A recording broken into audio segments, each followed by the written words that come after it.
जानते हैं कि हम जो पानी पी रहे हैं वो हमसे पुराना है? आश्चर्यजनक है ना? इसके पीछे क्या कारण है? यह द्रव्यमान संरक्षण के नियम के कारण है। द्रव्यमान संरक्षण का नियम कहता है कि रासायनिक अभिक्रिया में द्रव्यमान को न तो बनाया और न ही नष्ट किया जा सकता है। इस नियम को समझने के लिए सल्फर चूर्ण और लौह चूर्ण का मिश्रण एक कठोर कांच की नली में लें। नली को कांटे पर तोलें। अब इस मिश्रण को गर्म करें। अभिक्रिया के दौरान सल्फर आयन के साथ अभिक्रिया करके आयन सल्फाइड बनाता है। ये एक ऊष्माक्षेपी अभिक्रिया है।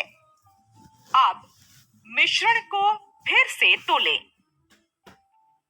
हम देखते हैं कि अभिक्रिया के दौरान बनने वाले आयन सल्फाइड का द्रव्यमान अभिक्रिया से पहले परखनली में लिए गए लौह और सल्फर चूर्ण के मिश्रण के द्रव्यमान के समान होता है। ये दर्शाता है कि किसी रासायनिक अभिक्रिया के दौरान सभी अणुओं का कुल द्रव्यमान हमेशा संरक्षित रहता है। सारांश में हमने प्रायोगिक रूप से सिद्ध किया है कि रासायनिक अभिक्रिया के दौरान अभिक्रिया के पहले और बाद में यौगिकों का कुल द्रव्यमान हमेशा समान रहता है। आपने सीसा झूला देखा होगा जो दो व्यक्तियों को संतुलित करता है। इसी तरह रसायन विज्ञान में हम समीकरण संतुलित करते हैं। आइए का संतुलन।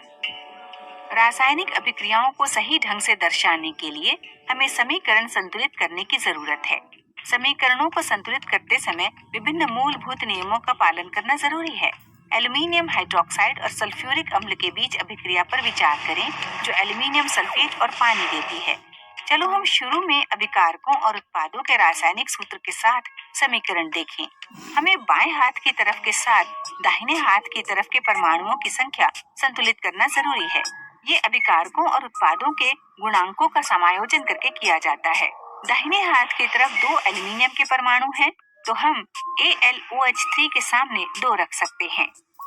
दाहिने हाथ की तरफ 3 सल्फेट समूह हैं, इसलिए हम उन्हें संतुलित करने के लिए सल्फ्यूरिक अम्ल के सामने गुणांक 3 जोड़ सकते हैं।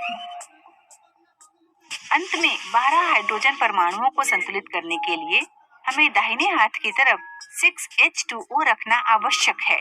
इसे द्रव्य संतुलन कहा जाता है। ये सुनिश्चित करता है कि बाएं हाथ की तरफ सभी तत्वों के परमाणुओं की संख्या दाहिने हाथ की तरफ के परमाणुओं की संख्या के समान है।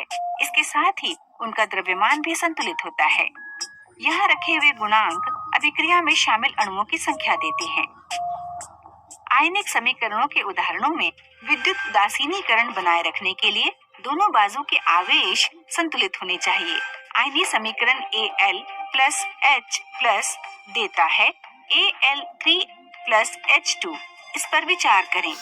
अगर हम H प्लस के लिए गुणांक 2 का उपयोग करें, समीकरण परमाणविक रूप से संतुलित होता है, लेकिन विद्युतीय रूप से सही नहीं होता है। जैसा कि आप देखते हैं, बाएं हाथ की तरफ कुल 2 धन आवेश हैं, जबकि दाहिने हाथ की तरफ 3 धन आवेश हैं। दोनों तरफ समान आवेश करने के लिए हम H प्लस को 6 से और Al3 प्लस को 2 से गुणा करेंगे। इस प्रकार दोनों तरफ अब 6 धन आवेश हैं। अब हम दोनों तरफ के परमाणुओं की संख्या को संतुलित कर सकते हैं। इस प्रकार संतुलित समीकरण है 2Al प्लस 6H प्लस देता है 2Al3H प्लस 3H2। ये समीकरण आवेश और परमाणुओं की संख्या के संबंध में संतुलित है। सारांश, हमने देखा कि रासायनिक समीकरण विद्युतीय रूप से और साथ ही साथ पारमाणविक रूप से संतुलित होते हैं और ये अभिकारक और उत्पाद के गुणांक का